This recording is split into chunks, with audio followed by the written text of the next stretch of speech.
Mr. Man up in this bitch. Coming at you. Pre-recorded then, motherfucker. So, today, got a couple things to unbox. Probably gonna be, I don't know, 2 or 3 videos or so. But this one's gonna be its own video, just because it's its own thing. But as you all know, I love collecting these devices for whatever reason, even though I don't necessarily, I don't never have a knife or something. I don't necessarily use them as often as I should be, considering the fact that I've got so many of them, you know. But every time one comes out, like a new one, it's always so appealing to me, because I'm like, man, that's a cool look or upgrade, or, you know what I mean? So, but basically, what I'm about to open is a revamped version of what these two are. So these are the Retroid Pocket 2s. And these are great devices, and I like them. And I think I like them better than the Retroid Pocket 3s that I've got. All 4 of them. And I don't know where the flip one is. I think it's here somewhere. But I don't know if you guys remember the little Retroid Pocket flip. So these are all the same device, essentially. Like the same model, era, whatever.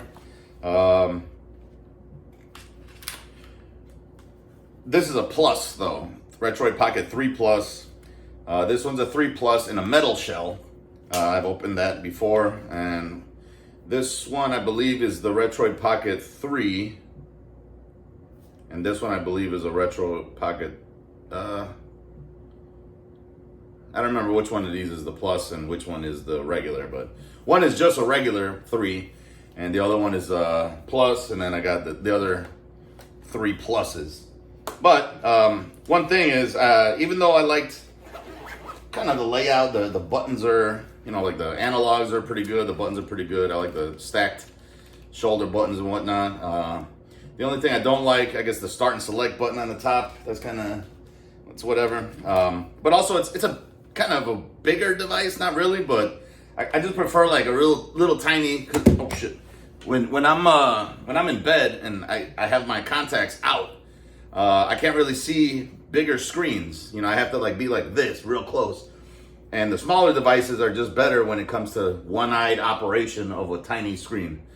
Which, you know, that's usually why I prefer the smaller ones versus the bigger ones. It's not that much of a difference, but that little bit of a difference seems to make a difference in full use. But I also haven't had too much time to play with these anyways.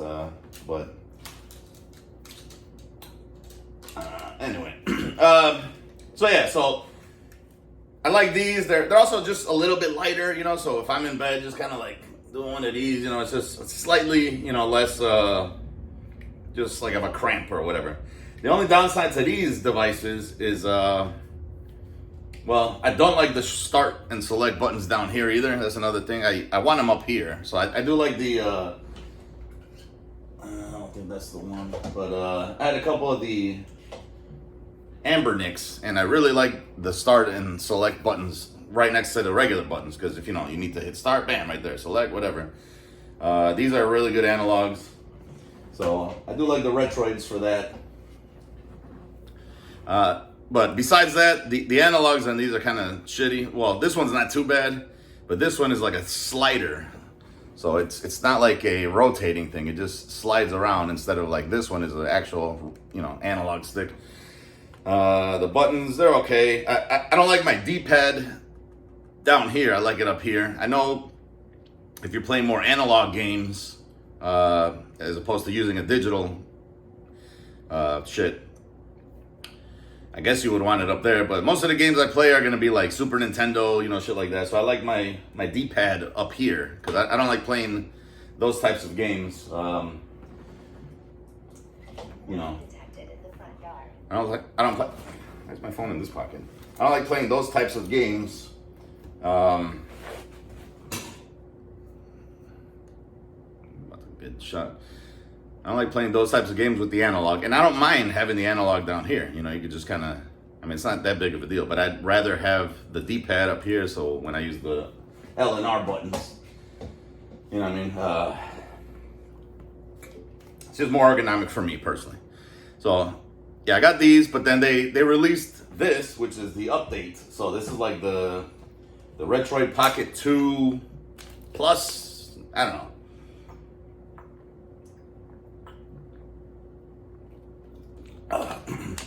No, not the Plus, because one of these is the 2, the other one is the 2 Plus. I think this one is like the 2S or something like that. But it basically, they kind of changed the layout a little bit, and they do give you a better processor, I believe.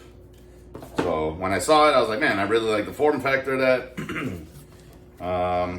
It wasn't too expensive either. I want to say, fuck the open. Why I always get so confused with these? It's always the same shit.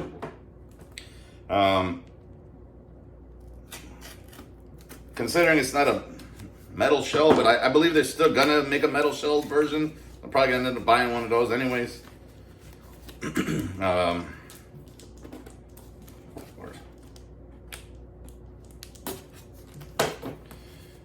So if they do that, I'll probably pick one of those up anyways. There we go. Alright, so let's see. What the hell? Make sure I know these. I bought this one with the case. And case that it belongs to. Belongs with, whatever. So, let me see here. So this is just Retroid Pocket. It's got the little sticker on here.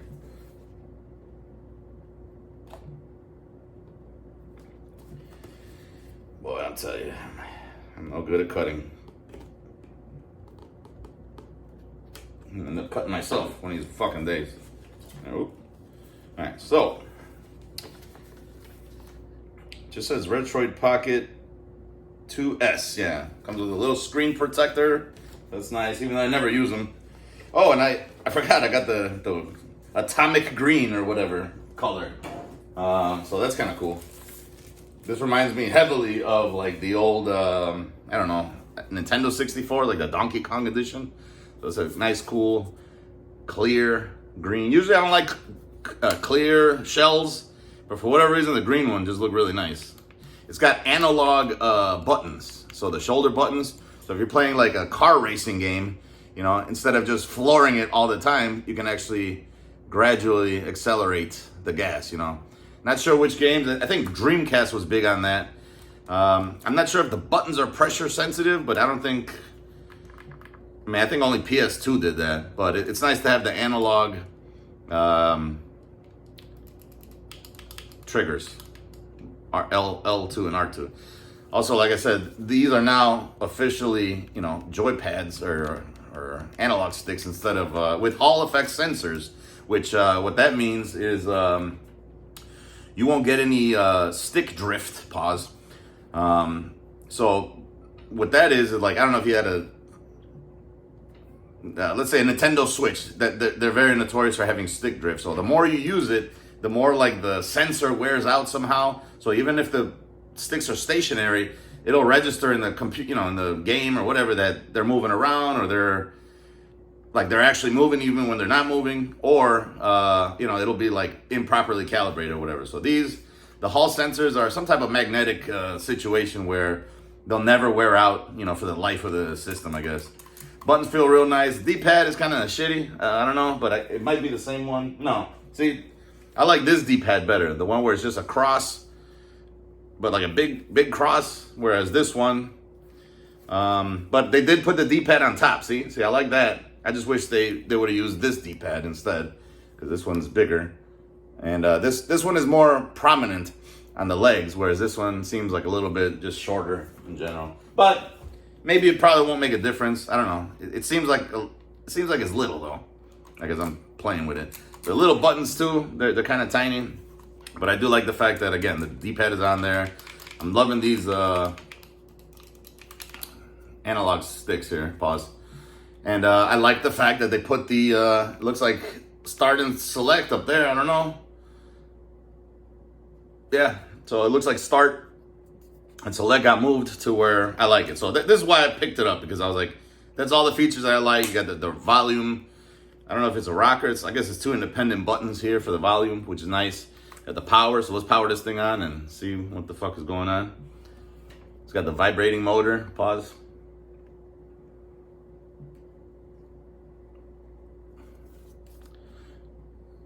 Big enough battery. Nothing on the side here. Bottom here would be for the SD card. And this one's nicer because I think these were really hard. It was like a rubber membrane and they were kind of like a pain in the ass to get out for some reason. But yeah, really like the color. So welcome to Retroid Pocket 2S. So I'm gonna go ahead and looks like it's a touch screen as well, which I don't know if the other ones were. I don't think that they were. I don't know if I got any of these on. Yeah. Okay, this was a touchscreen. Maybe they're both touchscreen. I don't know which one's older. This one is the 2. I'm not too sure if that one is touchscreen or not. I don't want to connect to the internet, so we'll go ahead and skip. Time zone. Well, it doesn't matter because I don't connect this shit to the internet, so. And I don't really need to know the time. Enable Google Play, I guess. So you can pre-install all the apps. So let's go ahead and do that. Even though they've been saying that you're better off just installing shit on your own. But I don't have a Google account or Google Play or anything like that. So I don't usually put that stuff on. I really only do the emulator shit. But I guess, yeah, if you want the most updated version of the emulator, you would want to use the Google Play or just find them on APKs. I really like this case. This is a very nice case. I like the little indentations and the fact that it says right, so it kind of looks like the console. That's nice. I think this was $10, so not too bad. Inside looks very basic. Not sure what this flap is. I guess it's maybe to cover the screen. So once you lay the device down here, that goes over the screen. You know what I mean? It's like a little velvety kind of protective thing. So that's nice. It's a very, this thing's installing in the meantime though. And it's got the cutouts for the triggers here. So that's cool. It's a bit of a tight fit here. Hold on. Okay, there you go. So yeah, so you would just flip like a case, but looks nice.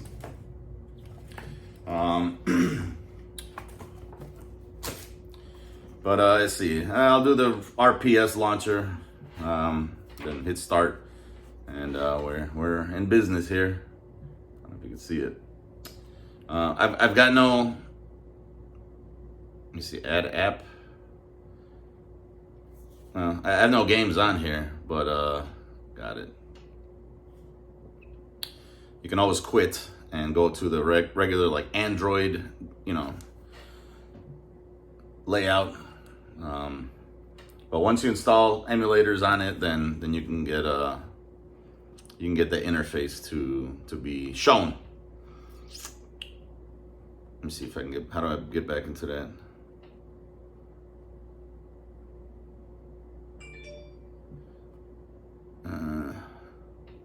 Retroid launcher. Okay, so that's the launcher again. Oh. So, but that's about it for this one. That was pretty cool. I think it was, like I said, maybe $110, $120, something like that. Give you a nice little USB-C, A to C charging cable, which probably won't use. They got so many everywhere else. But that was about it, man. I don't know if there's too many updates as far as like what it plays, but it does have, like I said, a better processor. You can see it's got a A75 1.8 gigahertz, I guess, and then a 6-core A55 1.8 gigahertz. So it's got 2 CPUs. I don't know, one's 6-core, one's 2-core. The GPU that it's running is a Mali G52 MC2, 614 megahertz rather. It's got this came in different RAM configurations. I think I opted for the higher one. Oh, that's what it was. Okay, yeah, I opted for the higher one, and I also opted for the bigger internal memory. So So this got 128 gigs internal memory. So I probably don't even need a fucking SD card at all. I could just shut that. I mean, unless I want to add like a ton more games, but 128 gigabytes, you can fucking load anything retro essentially. All the Super Nintendo games, all the Genesis, Nintendo, whatever. So it's nice that you don't really necessarily need a, what do you call it? SD card. So I did get the 4 gigabyte RAM version as well. And that is LPDDR4 RAM at 1600 megahertz. And like I said, the 128. I don't know if the CPU was any different with the upgrade or whatever. I can't see. My eyeballs don't work. It's got the 3.5-inch touchscreen, which is perfect for retro games. You don't want a long widescreen, you know. You want the old school like 640 by 480, you know, rectangle, square, I guess, whatever you want to call it. It's got the 5G Wi-Fi as well as the 2.4. It has the Bluetooth 5.0. You could hook it up through HDMI and plug it into your TV. It's running Android 11, which I thought was supposed to run Android 12, but I guess not. It's got a 4,000 milliamp battery, and these actually last pretty long. Like I'll leave these on for weeks at a time, and they don't necessarily lose battery. Whereas the bigger ones, the Retroid Pockets, for some reason the Retroid Pockets and even the Anbernics tend to lose battery after like maybe a couple of days of not charging it. It's 155 millimeters by 80.6 by 28 millimeters. So those are the dimensions, I guess. And it's got it's 200 grams, which 200 paper clips. So, but that's about it. Retroid Pocket 2S. Really like the color. Looks nice. And I'll just add it to the pile of all these fucking consoles that I keep buying for no good reason. But thank y'all for watching, and peace out!